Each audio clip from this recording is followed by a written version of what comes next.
તો સાબરકાંઠામાં ચાંદીપુરા વાયરસની શંકા વચ્ચે 6 વર્ષના બાળકનું મોત થયું છે। બાળક 4 દિવસ પહેલા રાજસ્થાનની સારવાર માટે લાવવામાં આવ્યું હતું તો હિંમતનગર સિવિલમાં અત્યાર સુધી 5 શંકાસ્પદ કેસ નોંધાયા। 2 દર્દીઓનો રિપોર્ટ નેગેટિવ આવ્યો અને અન્ય 2ના રિપોર્ટની રાહ આરોગ્ય વિભાગ જોઈ રહ્યું છે। તો આરોગ્ય વિભાગે સમગ્ર મામલે તપાસ અને સતર્કતા વધારી તો મૃત્યુના ચોક્કસ કારણ અંગે તબીબી તપાસ પણ ચાલુ છે। હિંમતનગરની સિવિલમાં અત્યાર સુધી 5 શંકાસ્પદ કેસ નોંધાયા। ચાંદીપુરા વાયરસના 5 શંકાસ્પદ કેસ નોંધાતા અફરાતફરી મચી 2 દર્દીઓના રિપોર્ટની રાહ હાલ જોવાઈ રહી છે। તો હિંમતનગર સિવિલમાં રાજસ્થાનથી જે બાળકની સારવાર માટે લાવવામાં આવ્યું હતું તેની સારવાર દરમિયાન મોત થયું છે।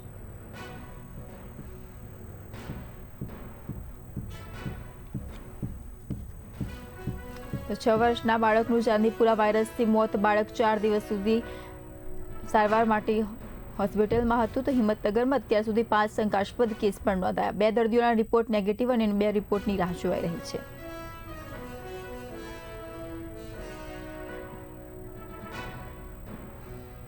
તો આ જ મુદ્દે વધુ માહિતી માટે અમારા સંવાદદાતા ફોન લાઈન પર દિગેશ કડિયા જોડાઈ ચૂક્યા છે। દિગેશ, શું છે સમગ્ર પરિસ્થિતિ?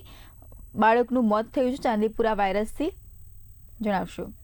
ચોક્કસથી જે પ્રમાણે વાત કરવામાં આવે તો સાબરકાંઠા જિલ્લાના હિંમતનગર ખાતે સિવિલ હોસ્પિટલમાં ચાંદીપુરા વાયરસનો જે કેસ છે તે નોંધાયો હતો અને જે કેસ નોંધાવતાની સાથે જે બાળક હતું તે બાળકનું મોત જાહેર થયું હતું। રાજસ્થાનથી સારવાર લેવા માટે જે બાળકનો પરિવાર હતો તે હિંમતનગર સિવિલ હોસ્પિટલ ખાતે આવ્યો હતો અને જરૂરી ટેસ્ટ કરાવ્યા બાદ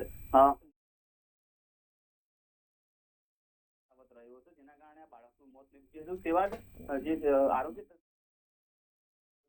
બનાવી અને તપાસની કામગીરી કરવામાં આવી હતી તો બીજી તરફ સિવિલ હોસ્પિટલમાં 5 જેટલા ટેસ્ટ કરવામાં આવ્યા હતા, જેમાંથી જે 2 છે તે અત્યારે હાલ ચકાસણીમાં છે અને 2 છે તે નેગેટિવ છે। એટલે કે ચોક્કસથી કહી શકાય કે બાળકનું મોત થયું છે ચાંદીપુરા વાયરસના કારણે થયું છે અને હાલ સાબરકાંઠાનું આરોગ્ય તંત્ર જે છે તે આ મુદ્દે કાર્યરત થયું છે અને દોડતું થયું છે। તો હિંમતનગર સિવિલમાં અત્યાર સુધીમાં આવા કેટલા શંકાસ્પદ કેસ નોંધાયા છે?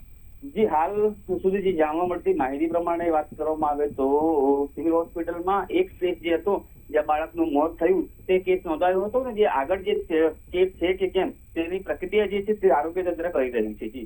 જી, તો જે બાળકો અત્યારે સિવિલમાં દાખલ છે તેમની તબિયત અત્યારે કેવી છે? જે અત્યારે જે તબિયત છે તે સ્થિર છે, જરૂરી સારવાર ચાલી રહી છે, પરંતુ જે બાળકનું મોત થયું છે મોત બાદ નિષ્ણાંત જે ડોક્ટર હોય તે લોકોની અત્યારે હાલ ટીમ કાર્યરત બની છે અને જરૂરી અને જે વિસ્તારો છે તે વિસ્તારની અંદર આરોગ્ય વિભાગે અત્યારે હાલ સર્ચ ઓપરેશન હાથ ધર્યું છે અને ખાસ કરીને આ જે નેસ્ત નાબૂદ કરવાની કામગીરી જે છે તે આરોગ્ય વિભાગ કરી રહ્યું છે। જી, તો હવે જે 2 દર્દીઓના આરોગ્ય વિભાગ દ્વારા તપાસ માટે જે સેમ્પલ મોકલવામાં આવ્યા છે તેનો રિપોર્ટ ક્યારે આવશે?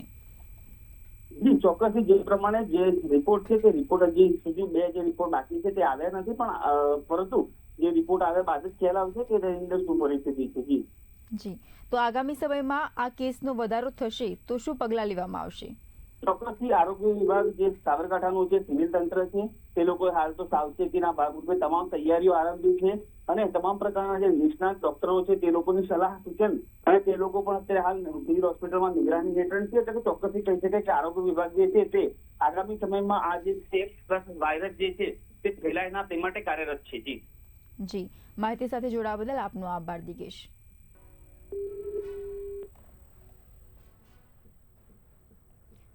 તો બાળક 4 દિવસથી હોસ્પિટલમાં દાખલ હતું અને સારવાર દરમિયાન તેનું મોત થયું છે। તો હિંમતનગરમાં ચાંદીપુરા વાયરસના કેસમાં વધારો થતો જોવા મળ્યો। 2 દર્દીઓના રિપોર્ટ નેગેટિવ, અન્ય 2ના રિપોર્ટની રાહ જોવાઈ રહી છે। કુલ 5 કેસ ચાંદીપુરા વાયરસના નોંધાયા છે।